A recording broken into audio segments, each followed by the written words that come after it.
Every day, something dramatic happens in the Caribbean that affects our lives. We'll give you the details. We'll give you the facts on Caribbean Perspective with Eddie Frederick. How's Eddie Frederick? So glad you can join us. Another regional soca icon bites the dust in quite the prime of his life and career. This story takes the lead in today's edition of Caribbean Perspective for Thursday, 14th December 2023. Brought to you in association with our friends at Antillian Group. Details when we return. Believe in our strength, we'll stand by you. Protection from all, perils big and small. Reassurance we give, it's so clear to see. Peace of mind, that's our service guarantee. We look after all our family. Yes, we do at every opportunity. Antillian Group, underwriters of all classes of insurance solutions for your protection and investment. Live well financially.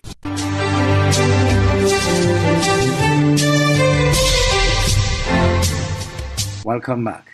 The entertainment fraternity in Antigua and Barbuda and the region continues to reel from the sudden death of soca artist Ricardo Drew.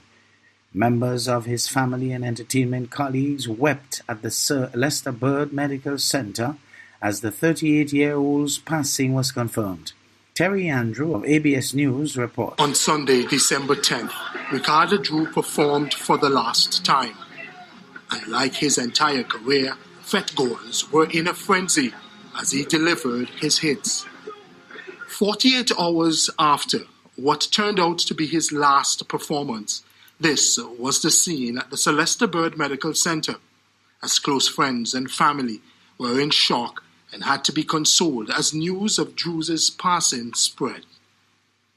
Reports are that the soca star was found unresponsive in his room and was rushed to the hospital where he was pronounced dead around noon. Creative Industries Minister, the Honourable Darrell Matthew, reacts to Ricardo Drew's passing. It's actually quite shocking, but I'd just like to start by offering my condolences to Ricardo's family. I'm actually really at a loss for words because, he has always been one of those persons who have flown the flag of Antigua and Barbuda very high. Anywhere in the world he performs. I was with him a couple of weeks ago in Miami, and I'm in shock. I'm really at a loss for words right now. I had an opportunity to go and play my last respects to him, and like I said, it's a tough time now for all of us here in Antigua and Barbuda, those persons who are in the entertainment space, those persons who are even affiliated with him in any way, shape or form. He was a genuinely good guy, and I pray that he rests in peace. Minister Matthew made mention of his conversation with Drew's mother, offering any support needed at this time to the bereaved family. As any mother would, she was quite devastated by it. It's not in the natural scheme of things for a parent to bury a child. Life usually works the other way around. Children bury their parents. And so when a parent has to face the prospect of burying their child, it is definitely not something that would be easy on any parent. She has been holding up, and we have offered her any support that she needs. And so we'll continue to be in contact with her. I am aware that his family, his partner, his children should be coming in over the next 24 to 48 hours. And so we also extend our support to them in any way that we can assist in going through this very difficult period for them. The minister says Ricardo Drew's poster for the January 13 One Nation concert was scheduled to release this week. He assures the government will recognize the soca artist's contributions in time to come. But I can assure you, the public, his family, his fans, that we will find a way to really recognize him and his contribution to music here in Antigua and Barbuda in a manner that's most appropriate. Ricardo Drew is the reigning Road March King on Island, an accolade he shared with two other artists. Drew has won the Soca Monarch's crown on multiple occasions. Several local and regional artists who shared the stage with Drew have all taken to social media to pay tribute to the fallen international soca star.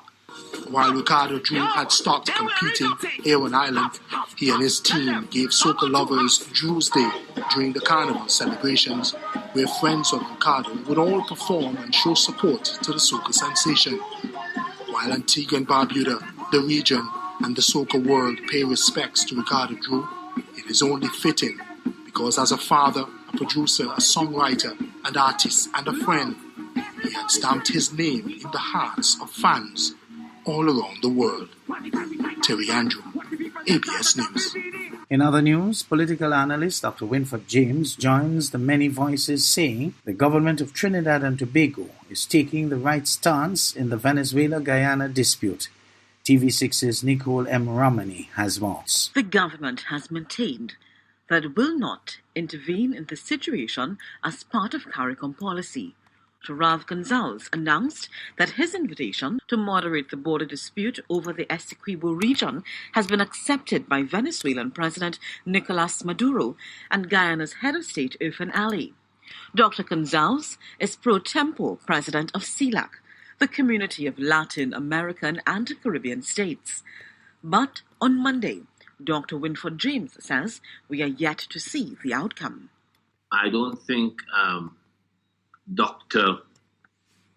Ali wanted that kind of intervention from Trinidad in any case. And there are steps that are being taken elsewhere on the matter to get both gentlemen to talk, that is to say, both presidents to talk. The question is whether the attempt by the Prime Minister of St. Vincent and the Grenadines, whether that initiative of his is going to work, and what we mean when we say work.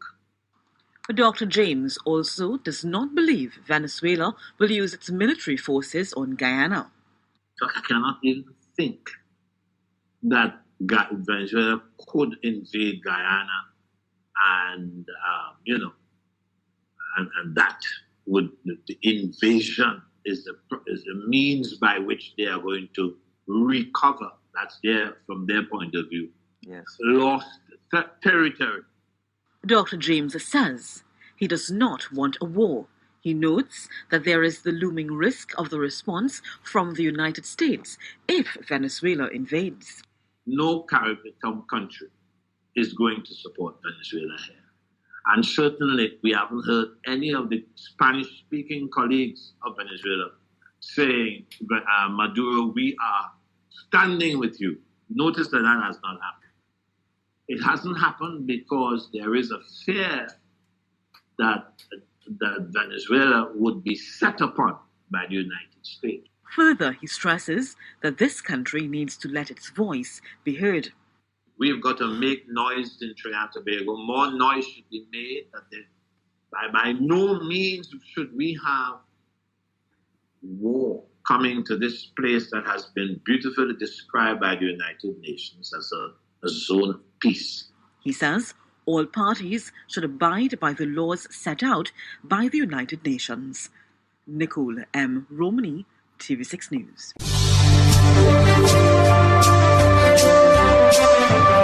You're listening to Caribbean Perspective with Eddie Frederick. In association with our friends at Antillian Group, underwriters of all classes of insurance solutions for your protection and investment. Live well financially.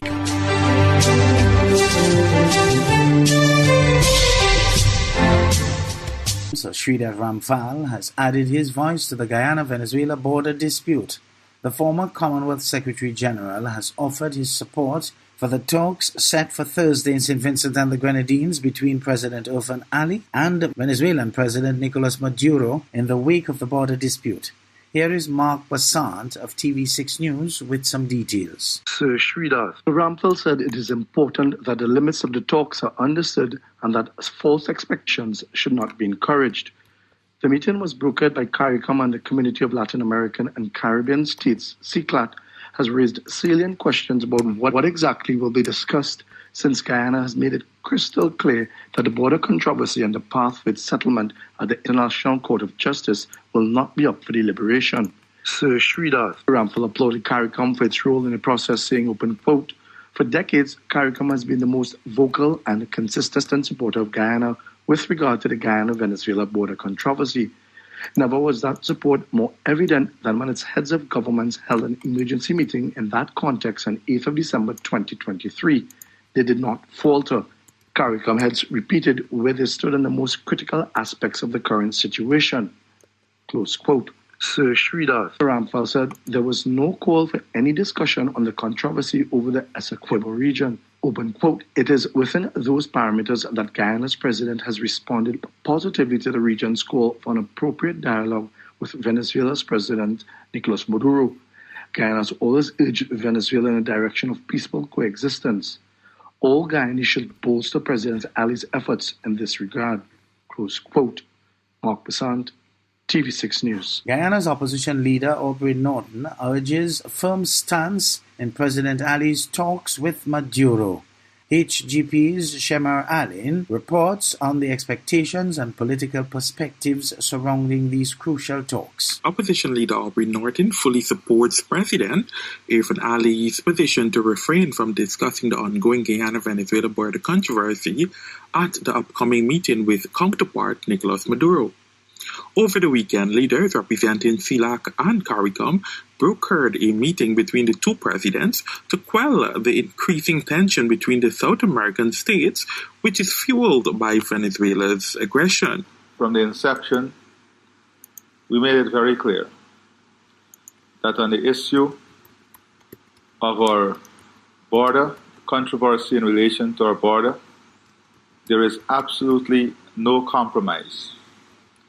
This matter is before the ICJ, and that is where it shall be settled. While the opposition does not have any objection to the meeting, Norton said discussions should be centered on ensuring peace and de-escalating the situation. As you're aware, the ICJ has already issued orders that call upon Venezuela to ensure that status quo remains. Meanwhile, President Irfan Ali reiterated over the weekend that Guyana's position on the border controversy with Venezuela remains non-negotiable. There is absolutely no compromise. This matter is before the ICJ, and that is where it shall be settled. The meeting between the two leaders is scheduled for this Thursday in St. Vincent. Reporting for HGP Nightly News, Shamar Allen. Multiple agencies probe fatal Guyana Defence Force helicopter crash. Travis Chase of HGP News provides an update on the ongoing inquiry into this catastrophic event. Commander of the Guyana Defence Force Air Corps, Lieutenant Colonel Mahinder Ramjag, told members of the press that the flight data and voice recorder has been recovered from the GDF Bell 412 helicopter, which crashed and claimed lives of 5 servicemen on Wednesday last.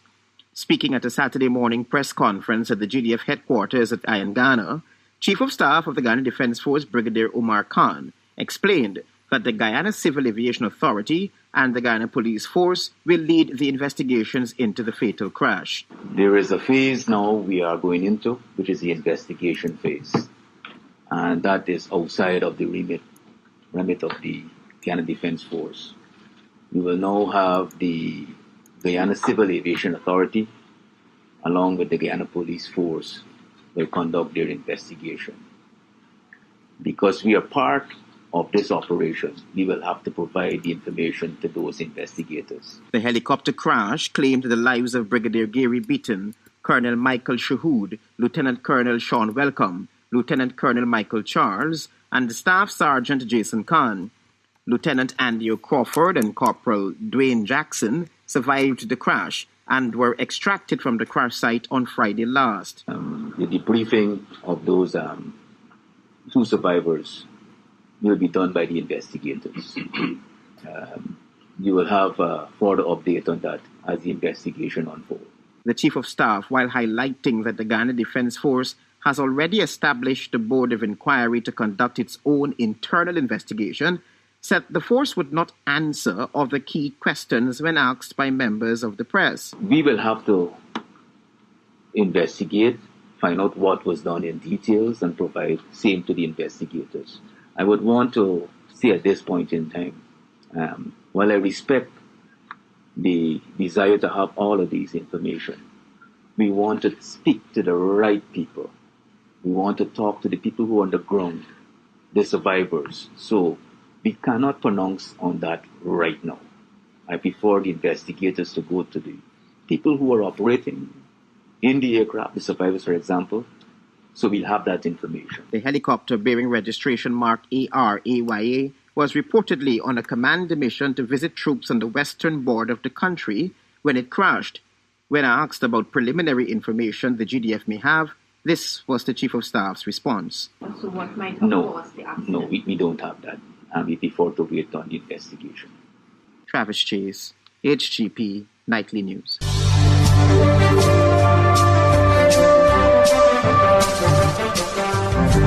I am Eddie Frederick. This has been Caribbean Perspective, a whole new approach to highlighting developments in the Caribbean. In the meantime, please follow us on Facebook and subscribe to our YouTube channel for daily regional news and more, in association with our friends at Antillian Group. Believe in our strength, we'll stand by you. Protection from all perils, big and small. Reassurance we give, it's so clear to see. Peace of mind, that's our service guarantee.